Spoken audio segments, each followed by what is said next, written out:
Okay, welcome everybody. We're going to get started. We're going to let Lawrence have a few minutes here. Leonard. I don't know why I said Lawrence, but Leonard. Okay, we're going to let Leonard have a few minutes. Who else was going to speak? Other than that, it was just going to be me and you. And Dr. Joe was actually going to speak, but he's not feeling well today, so he's not going to be speaking.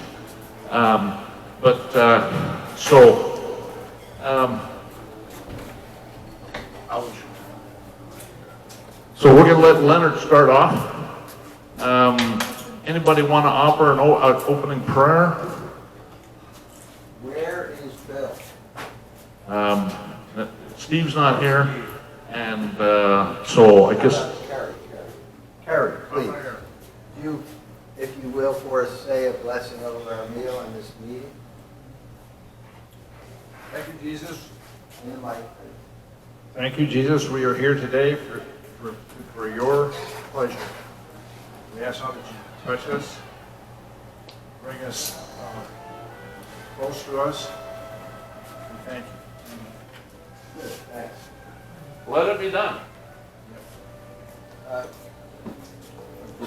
Okay, so we'll turn the time over to Leonard. Now, Leonard, you got to remember to keep this mic right up in your mouth, because then it'll come out, it'll be picked up on there. Otherwise, I can't put it on YouTube, and your word won't get out, okay? I watched it happen last week. Okay.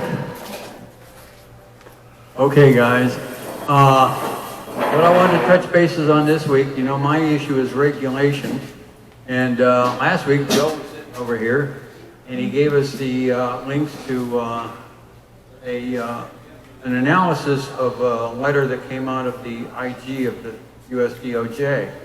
And that basically said that administrative law judges weren't legal, weren't constitutional.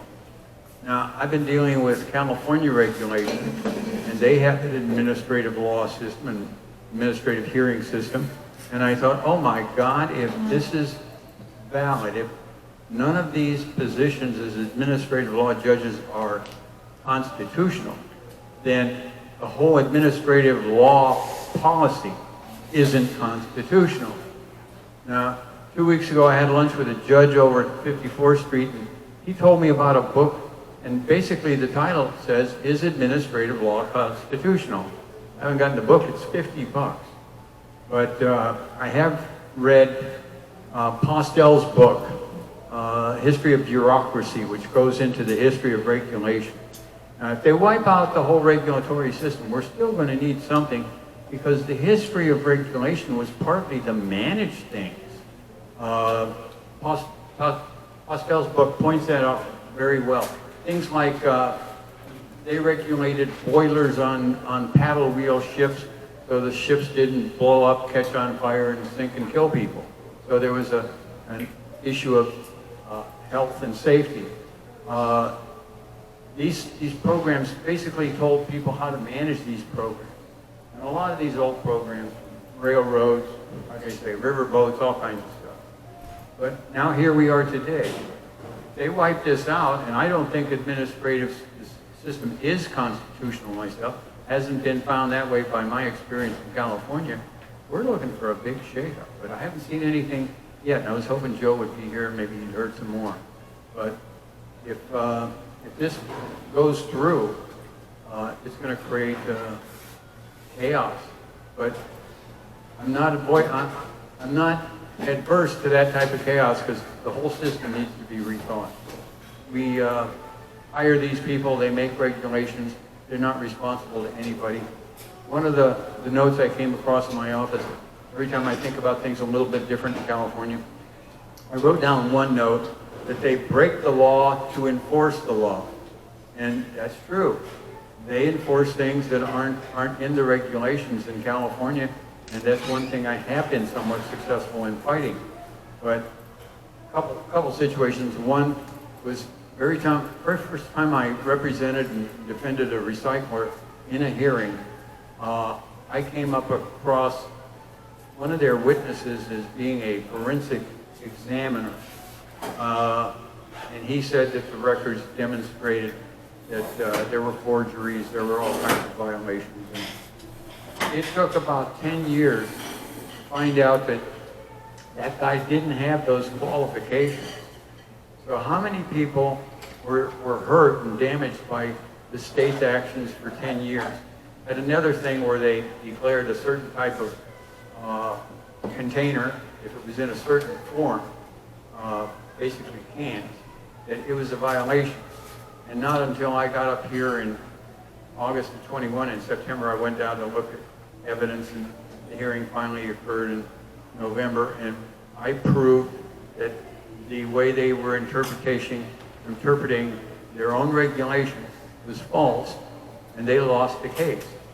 And I've trained an attorney to be very good at this, and he told me just a few months ago, he was talking to one of the new attorneys at this department in California, and they said, they talked about that case and said, oh yeah, now it's mandatory reading. They can't read their own damn laws. How come I can read them better? And so, you guys are dealing with constitutional issues, but right now we're looking at what could be a real game breaker on the federal level. They wipe out the administrative judges, which wipes out the administrative hearings, and that analysis that Joe sent out said that it's not just the federal level, it's the state level too. Any thoughts, questions, comments? Hi, Steve. Okay, I'm done, Glenn. Actually, I have a question. You stated that Leonard, you stated that the book was about whether administrative law is constitutional. What is the conclusion that book comes to? And do you agree with the conclusion? Like I said, I agree with the title.